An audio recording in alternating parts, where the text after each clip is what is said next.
Hello and welcome to Eriu Tarot Readings. I'm Eriu and I'm here to give you your October tarot reading. So as always, if your sun sign video doesn't give you a lot of clarity, don't worry about it. Check out your moon and rising sign videos. I do it all the time as well, watching other tarot readers, and it really does help me at times. So do that. And also to let you know about this particular reading, this is called the What Am I Doing With My Life reading. Pretty self-explanatory, folks. Let's try and get a bit of guidance. Let's try and figure it out, at least for the month of October. And if you'd like a reading with me, you can certainly have one. My details are below. Just get in contact. Now that that's out of the way, let's see how your month is gonna go. Hello, Leo, and welcome to your October reading. What am I doing with my life? So you can apply this to any area of your life, or if you want to look at this as a general overall reading, you can do that too. So let's have a look right now. The very center card, the very first card that we have for you, it's actually covered by another card, which is horizontal. But underneath that, this is the very first position. This is you now, and this is the Three of Swords. So before I really delve into that, overall, having a look over your reading here, we have a lot of swords energy, Leo. So you're very much in your head this month. I'm going to give you a heads up on that first and foremost. Three of Swords comes in as a Aquarius, Gemini and Libra representative. Three of Swords can be what people would deem to be quite hurtful in nature. The heart has been wounded. It's not broken, but it's been wounded, and that there's heartache attached to it as well. With this particular deck, there's a tree that these three swords rest upon. Sometimes it's the tree of life, other times it's our family tree. So it could be that some of you might be having issues with family members or people that you deem to be like family, but maybe not blood related. This card can be quite an emotionally unsettling card. Even though we're not looking at cups here, we are looking at an air sign, which is connectivity, logic, truth, reason, and understanding all of those, that when you mix them all together, it's very cerebral in nature. But with this one, we feel that emotional aspect. So it's about the heart at times connecting to the mind, the memory, and how that can still affect us on an emotional level here. So I see you being here. Now, for some of you may not be here. Some of you may be feeling fine. If it was residual energy from before, or there's just something else that plays on your mind that makes you feel this way, and that's what it is referring to. Not the most comfortable place to be, but we can look into a bit deeper with the other cards and see where we can go from there. So the card that reaches across that, which is the second position, is what you are afraid of. Leos aren't really afraid of much, to be honest with you. That's why I like them too. You just kind of roll with things. But here we have the King of Swords. So when we look at the King of Swords, people say a lot of the times, God, it's a very detached energy. It's almost too logical. We're looking at Aquarius spirit here, which is very individualistic, very inventive, very progressive, governed by Uranus as well. So that means it's very forward thinking, and it is all about the sciences as well. So for some of you, this could actually be a person in your life, be it family or external to that, that has brought the Three of Swords upon you, or has made you feel the Three of Swords, or likes to gently poke the bear and make you feel those Three of Swords again. I do feel almost a quiet jokester like attitude attached to this card for some of you. There's an underhandedness attached, and I never get that with this card or the King of Swords in general, but I do feel at this time somebody, again, as I said, who could be gently poking the bear, unnecessarily so, which is leaving you with a less than desirable feeling. For others of you, this could be you actually just looking upon this sort of emotion that you felt, you are feeling, I should say, in October, and if it's residual from something else previously, what we're seeing is that you're thinking about it, you're contemplating it, and you're really trying to mentally dissect it as to whether or not it's something you should hold on to, or you're just analysing it, over-analysing, over-critiquing it. This is a quieter king in some respects, and is very diplomatic in nature and how they come across. So you feel that towards this person, if it's the other person, you have to show great diplomacy and almost, Leo, like a coldness, that you don't want to give too much away to them, because you're aware that when you give them that information, it's not just kind of put into the back of their mind and that's it. It can be used like a tool, like a sword against you, which is quite unfair. And then for others of you, we see you sitting, as I said, overanalyzing, overthinking what has happened or the things that have been said prior, and allowing that Three of Swords energy to cultivate and become greater when it need not be. Now in your third position, Leo, if you look to the far left there, just under the first white flower on the left, this is the third position. This is the past influence that has been beneficial to you. So Major Arcana, nice, thanks for coming in. This is the Star card, again governed by Aquarius. So we do have a very nice Aquarius vibe for you in October. So with this card, we feel like things are finally coming into alignment for us. It's also about the ability to realize the configuration of these things coming together, being able to witness it when others can't.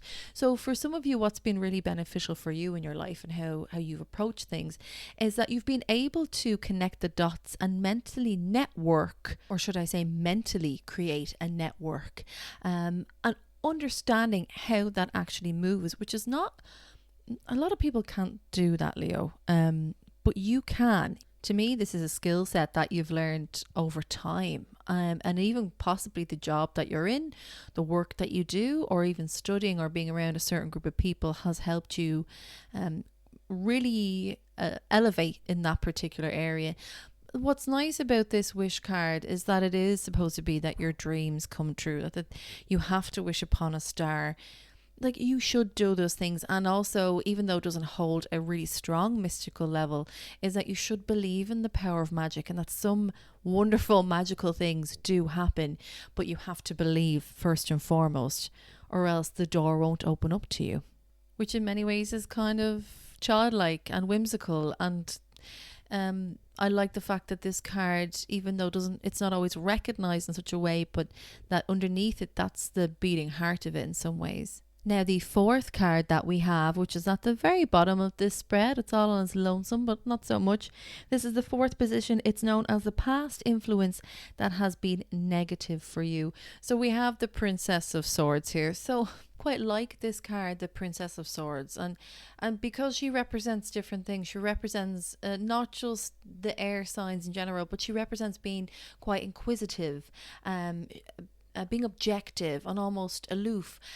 There's a really good conversational aspect to this particular card, and there's a lot of good fun to it. However, there is an impulsiveness. Sometimes that can be not very aware of how your words are coming across, or being so impulsive to react to something verbally that could actually just be worse for you in the long run, not thinking about what you're about to say. But on the other side of the coin with regards to that, it's being able to challenge that and to grow and to learn from that. So this is in the negative aspect for your past influence. So maybe, Leo, there have been times where you haven't quite communicated how you really felt about something or what you really thought about something. Or if you did, it wasn't the best that it could have been. There is a youth to this card. It's very youthful. It's very unknowing. Princess of Swords, we equate that to the Page of Swords. So we know that the Page of Swords is the rookie of the entire deck. Gets the sword, swings it around, doesn't really know what they're doing, tries it out anyway. And it can be like the sword is like the tongue. So how you say things can be quite cutting to people. So you may have done that in the past, but without bad intention, but sometimes we just say the wrong thing at the wrong time. I definitely see, though, a growth from that anyway. When I look at your past influence that's been beneficial and past influence that's been negative, I do see a growth period there for you, especially coming from a minor, from the Princess of Swords and then up to the Star card. And again, a greater sense of contentment with having that wisdom. Although this is in your past position as being negative, it coming up is just reminding you that from time to time, you may be a very quick thinker. You may want to let people know what you feel and how you think about things, but just taking that extra beat in order to allow your thoughts to accumulate correctly. Like that, and that mental networking thing that you can do. It's important to let that happen maybe before relaying that information or your opinion verbally. This also represents somebody in your life or in your past life that was like this, and maybe someone that you could have learned some of this from, or just somebody that you struggled with, that you thought maybe they were too critical, or they were too honest, because there is a thing about being too honest, or they weren't able to deliver that honesty in a nicer way, in a nicer package that they could have done. But again, not anyone that's has ill intent or is mischievous or wants to get the better of people. I don't feel like that's them, but I can see them having maybe had a bit of an influence on you. So at the very top of the spread, we do have the Ace of Cups. And in this position, it's the fifth position. This is what you promise to yourself. So even though the spread is really governed by all that sword energy, Leo, you are promising yourself that you are going to give yourself more opportunities, start a new chapter, and allow yourself newer beginnings to be more emotionally fulfilled. Also to allow that emotional aspect of people and yourself to kind of heal you. I feel that there's a healing that needs to be done, especially when we look at this Ace of Cups card with the Three of Swords card. There is an element that needs to, the person needs to feel calm and nurtured and almost like emotionally held. So I see you allowing that process to happen and giving yourself the opportunity, but you're really promising yourself this too. Like, I promise to give this to myself. Even if there's nobody else around that can give it to you, you will go out and you will seek that. So some of you may even seek health books or healing books, or like synchronicity books, or learning how to heal the soul, certain things like that you may be driven to or motivated to go towards. I would say allow yourself to do that, because I see that coming up for you anyway. But do make that time, Leo, to do that for yourself. I think that might be an issue for you.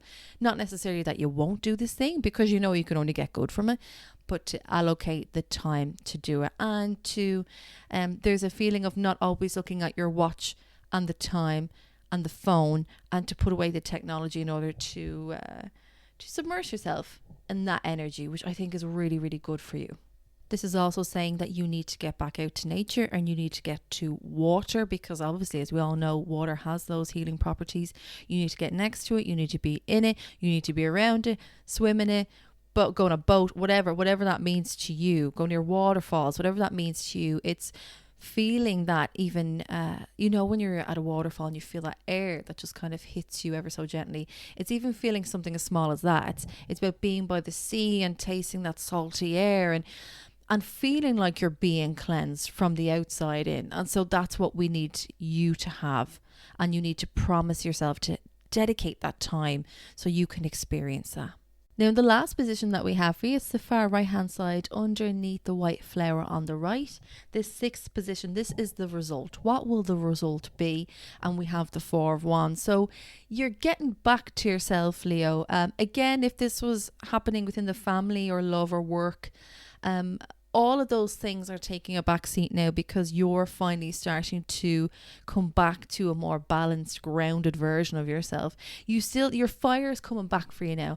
I know, like, Leo never really loses their fire, but sometimes it just does dull down into some little embers, and then it kind of expands again. When we have all this air energy, that you've so much air energy going on, at least that air can fan the flames and help it kind of grow again. So that's what I'm seeing. All that progression up to this point is helping you do. So with the Four of Wands here, we've obviously got the number 4. And this number is obviously about equilibrium in many aspects of your life. More so in when we look at the home life, because that's what we really see in this particular card, because this is a happy home card. But it's also about realistic thinking.